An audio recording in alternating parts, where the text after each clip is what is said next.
하나님은 전능하시며 그리고 그의 전능하심으로 우리를 도우시기를 아주 기뻐하십니다. 하나님은 성공한 사람들에게도 관심을 가지고 계시지만 그러나 하나님은 실패한 사람에게 더 관심을 가지시며 그리고 병든 자, 아픈 자에게, 연약한 자에게 더 관심을 가지십니다. 노력하고 수고하며 열심히 살았지만 남은 것이 아무것도 없는 것을 실패한 것이라고 이렇게 말합니다. 실패한 사람의 공통점이 있는데 그 공통점은 어떤 거냐 하면 낙심합니다. 상심이 큽니다. 그리고 좌절합니다. 그리고 삶에 의욕이 없습니다. 이제까지 내가 열심히 살았고 수고하였지만은 안 됐는데 내가 다시 뭔들 한들 되겠느냐고 이렇게 이제 의욕을 잃습니다.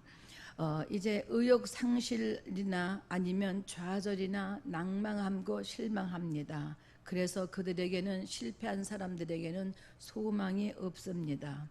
오늘 베드로의 모습이 이렇지 않나 이렇게 생각을 해봅니다. 밤새 애를 썼지만 그물을 건질 때마다 그 그물에 한 마리도 잡힌 것이 없이 빈 그물일 때에 베드로가 얼마나 허탄했겠습니까? 얼마나 실망이 컸겠습니까? 그런 베드로에게 예수님이 찾아오십니다. 밤새도록 바다에서 그물을 던졌지만은 고기를 한 마리도 낚지 못한 그 상심에 있는 그 베드로에게 주님은 이제 찾아가시는 거예요. 근데 어떤 마음을 가지고 찾아가시느냐 하면 긍휼한 마음을 가지고 찾아가시는 거예요. 그리고 이제 정말 그 아픈 마음을 가지고 그를 찾아가시는 겁니다. 그리고 어떻게 하든지 그를 다시 실패한 그 삶에서 건져낼 것인가에 대해서 주님의 마음이 베드로에게 집중하시는 것입니다. 하나님은 성공한 사람에게도 관심이 있지만 실패한 사람에게 더 관심을 가지신다는 사실을 우리는 알 수 있습니다. 하나님은 책망하시는 것이 아니라 하나님은 불쌍히 여기시고 하나님은 긍휼히 여기신다는 것을 우리는 알아야 합니다. 세상 사람들은 성공한 사람들에게는 관심을 갖고 그 사람에게는 집중합니다. 그리고 사람들이, 수많은 사람들이 성공한 사람 주위에 이제 쌓여 있습니다. 그러나 실패한 사람 주위에는 사람이 없습니다. 왜 그러냐 하면 그렇게 성공했을 때는 함께 했던 사람들이 내가 실패했을 때, 내가 가지고 있는 것이 아무것도 없을 때 나로 인해서 이제 뭔가 건져갈 것이 없는 그 사람이기 때문에 그 사람을 한 사람 한 사람 떠나가기 때문에 그렇습니다. 사실 살아보면 바로 그것이 인간이에요. 이상히 여길 것도 사실은 없습니다. 그러나 주님은 세상과 다르다는 거예요. 건강한 사람에게는 의원이 필요 없지만 그러나 병든 자에게만 의원이 필요하다라고 예수님께서 그렇게 말씀해 주신 것처럼 나는 이 땅에 치료자로 오셨고 위로하러 이 땅에 오셨다고 말씀하셨습니다. 그리고 부자보다는 가난한 자에게 복음이 전파된다고 이렇게 말씀하고 있습니다. 우리 주님은 용서하기 위해서 오셨고 우리 주님은 인류를 구원하기 위해서 오셨고 그리고 우리 주님은 연약한 자를 치료해 주시고 회복시키시려고 오신 겁니다. 요한복음 10장 10절에는 여러분과 제가 잘 아는 말씀입니다마는 도적이 오는 것은 도적질하고 죽이고 멸망시키려고 오지만 그러나 내가 온 것은 양으로 생명을 얻되 더 풍성히 얻게 하려고 하는 것이라고 이렇게 요한복음 10장 10절에 말씀하고 있습니다.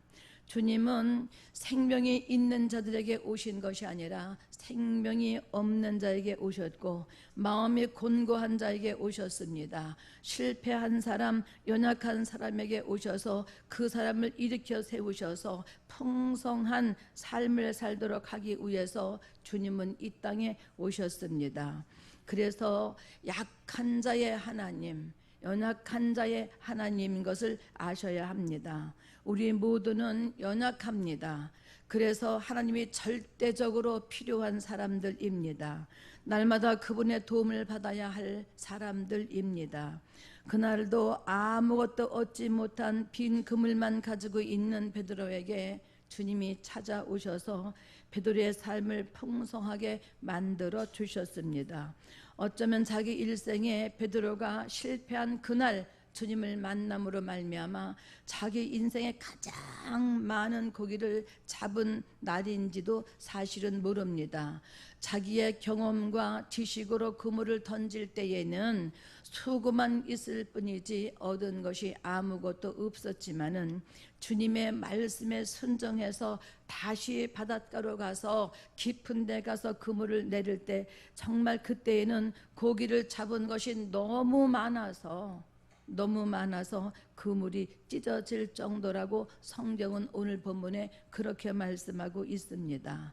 자기 배로는 다 가지고 올 수가 없어서 옆에 있는 동물을 불러가지고 도움을 청해서 2배에 가득 싣고 나왔는데 7절에 보니까 뭐라고 말씀하고 있느냐 하면 얼마나 고기가 많았던지 그 2배가 다 물에 잠길 정도였다라고 이렇게 말씀하고 있습니다.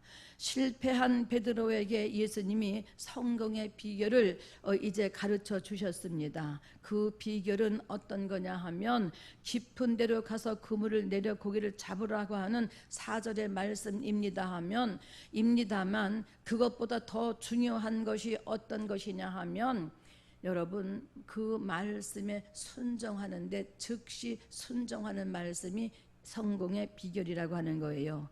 깊은 곳에 내려가서 깊은 곳에 가서 그물을 내려서 고기를 잡으라고 하는 그것이 중요한 것이 아니라 깊은 곳에 그물을 이제 내려서 고기를 잡으라고 할 때에 어떤 조건이나 이유 없이 즉시 그 말씀에 순종한 것이 성공의 비결이라고 이렇게 말하고 있는 겁니다.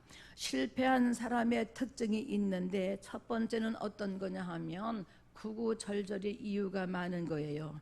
내가 적어도 고기를 잡는 데는 주님보다 전문가입니다.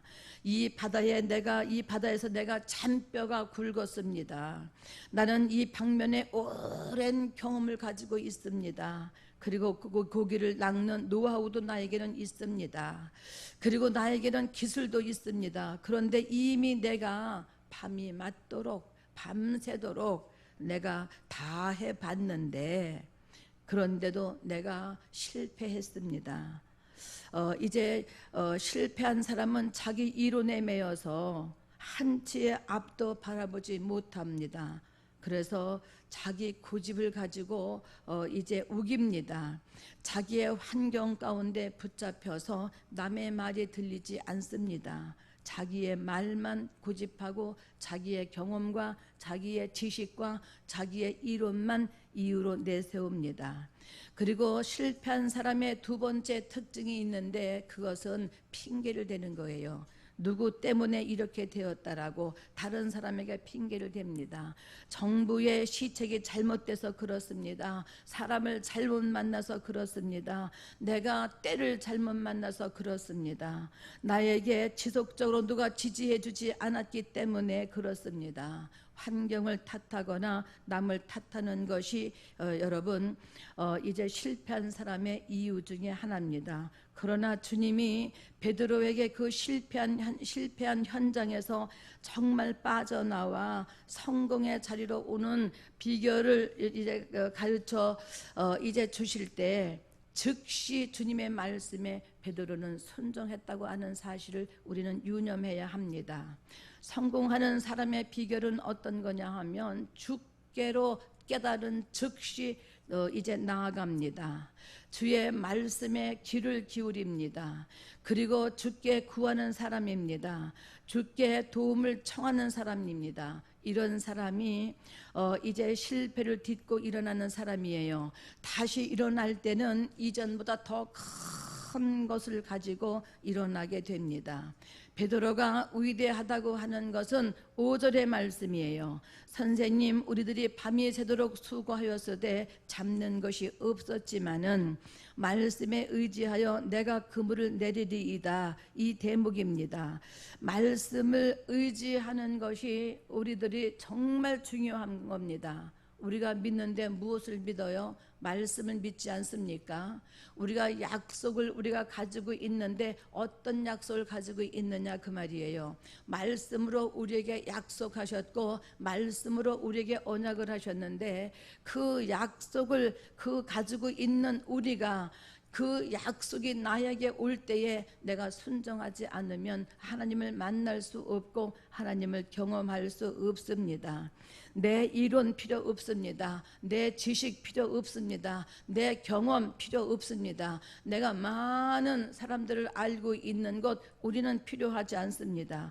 적어도 세상에 살 때는 그런 것들이 유익하고 필요할는지 모르지만은 적어도 우리가 하나님을 믿는다고 한다면, 하나님의 사람이라고 한다면 우리에게 필요한 것은 나의 경험이나 지식이나 이론이 아니라 내가 얼마나 훌륭한 사람을 많이 알고 있는가가 중요한 것이 아니라 하나님의 말씀을 알고 있는 것이 중요한 것이 아니라 하나님의 말씀을 내가 들었습니다. 하나님의 말씀을 내가 깨달았습니다. 그러나 들은 것도 중요하지 않습니다. 깨달은 것도 중요하지 않습니다. 순종하는 것도 중요하지 않습니다. 언제 순종하느냐 그 말이에요. 말씀을 들은 즉시 순종할 때에 하나님의 기적이 일어나는 것이고 하나님의 역사가 나타나는 거예요. 우리가 오늘 그래서 이제 베드로의 성공의 비결을 어디에서 이제 얻느냐 볼 수 있느냐 하면 주의 말씀에 즉시 순종했다는 것입니다. 밤새도록 해봤는데 안 됐잖아요. 그런데 다시 그물을 내린다고 되겠습니까? 이제 없던 지금 다시 바다에 나가서 내가 그물을 던진다고 해서 없던 고기가 다시 온답니까? 이렇게 반문할 수 있습니다. 또 그리고 이제 다시 이제 그물을 다 걷어 가지고 왔는데 그 그물을 다시 가서 펴서 다시 친다고 하니까 때로는 그것이 오히려 번거롭게 느껴질 수도 있습니다. 그물을 다시 들고 바다에 가서 그물을 던지는 것이 어쩌면은 귀찮을 수도 있습니다. 그런데 아니라고 하는 사실이에요. 베드로는 내 경험은 안 됐지만 주의 말씀에 의지하고 순종해서 내가 그물을 던졌습니다. 이게 여러분 놀라운 신앙이고 저와 여러분이 오늘 베드로를 통해서 배워야 할 신앙의 대목입니다. 없는 것, 안 되는 것에 집중하지 말고 되는 것, 할 수 있는 것에 집중해야 합니다. 세상 소리에 민감하지 말고 하나님의 말씀에 민감해야 하고 성령이 주시는 깨달음에 우리는 민감해야 할 것입니다. 믿음은 자기 감정에 반응하는 것이 아닙니다. 믿음은 자기 환경을 따라가는 것이 아니에요. 믿음은 자기 이성적 판단에 따라가는 것이 아닙니다. 믿음이라고 하는 것은 자기 느낌으로 행동하는 것이 아니에요. 믿음은 주께서 나에게 무슨 말씀을 하고 있는가 거기에 우리는 반응하는 것이 우리가 가져야 할 믿음입니다. 이제 하나님이 말씀하실 때에 그 말씀을 그대로 붙잡고 순종할 때를 믿음이라고 이렇게 말하는 거예요. 말씀을 알고 있을 때를 믿음이라고 하는 것이 아니라 그 말씀이 깨달아지고 그 말씀이 나한테 뢰마로 왔을 때에 그 말씀이 나의 심령과 영혼의 마음밭에 그것이 부딪혔을 때에 그것을 여러분 믿음이라고 이렇게 얘기를 하는 거예요. 하나님이 이제 이 말씀 믿음 위에 하나님의 역사가 나타나는 거예요. 하나님은 우리에게 말씀하십니다. 뭐라고 말씀하시냐 하면 광야의 길을 내시겠다고 말씀하시는 거예요. 광야에는 길이 없습니다. 방향을 잃어버린 곳이 광야입니다. 내가 어디로 가야 하나, 어디로 가야 할지 이것을 알지 못하고 깜깜하기만 한 곳이 바로 광야입니다. 그러나 그런 광야 같은 곳에서도 주님은 이제 말씀하시기를 뭐라고 말씀하셨느냐 하면, 보라 내가 새 일을 행하겠다고 이렇게 말씀하시는 겁니다. 여러분, 내가 반드시 광야의 길을 내겠다, 내가 갈 길을 제시하겠다, 내가 너를 실패한 자리에서 성공의 길로 내가 인도해 내겠다, 이렇게 말씀하시는 거예요. 사막은 뭐를 말하는 겁니까? 물이 없는 곳입니다. 바싹 말라 있어서 내 안에는 소망이 없습니다. 바라볼 것이 없습니다. 이제는 절망밖에 없습니다. 그런데 주님은 사망에 이제 내가 강을 내겠다고 이렇게 말씀하고 있습니다. 이 말씀은 실패에서 성공으로 바꾸시겠다고 하는 이 말씀입니다. 여러분, 이 말씀 안 잡고 뭘 붙잡으실래요? 우리가 이 시간에 나와서, 아니면 이 시간에 나오지 않았다 할지라도 우리가 예수를 믿는데 뭐를 붙잡고 무엇을 의지해서 나가겠습니까? 하나님이 말씀하시면 그 말씀을 붙잡고 그 말씀을 의지하고 나가야지요. 이 말씀 앞에 예 하고 반응한 사람, 이 말씀 앞에 아멘으로 반응하는 사람, 주님이 나의 삶에서 새 일을 행하시겠다고 하시는 그 말씀을 믿고 아멘으로 받는 사람, 바로 이런 사람을 하나님이 쓰시고 그가 붙잡은 그 말씀을 성취하시는 하나님이세요. 붙잡지 않고 믿지 않는 사람의 믿지 않는 사람을 어떻게 하나님께서 일을 행하시고 일을 성취시키겠느냐, 그 말입니다. 오늘 말씀은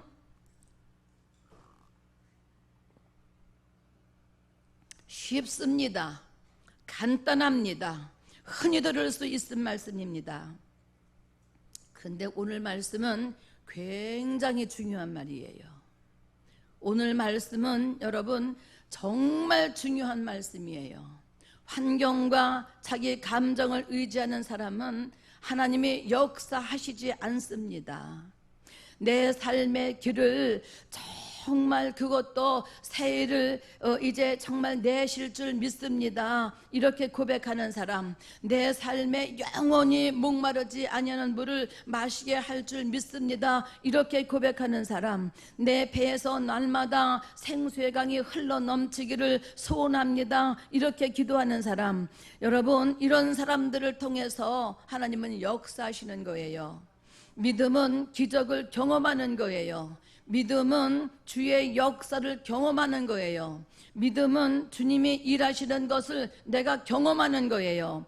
그런데 믿는다고 하면서도 역사하시는 하나님, 일하시는 아버지 하나님, 일을 성취시키시는 아버지 하나님, 말씀을 성취시키는 하나님을 우리가 경험하지 못한다면 내 믿음은 살아있다고 할 수 없다, 그 말이에요. 그래서 오늘 말씀이 중요한 거예요. 주님의 깊이, 정말 주님의 깊이를 알고 주님의 넓이를 알고 주님의 높이를 알면 우리는 한 가지를 우리가 고백하게 되는데, 그것은 어떤 거냐 하면 오직이라는 것을 우리는 고백할 수밖에 없는 거예요. 오직 하나님이 나의 전부이십니다.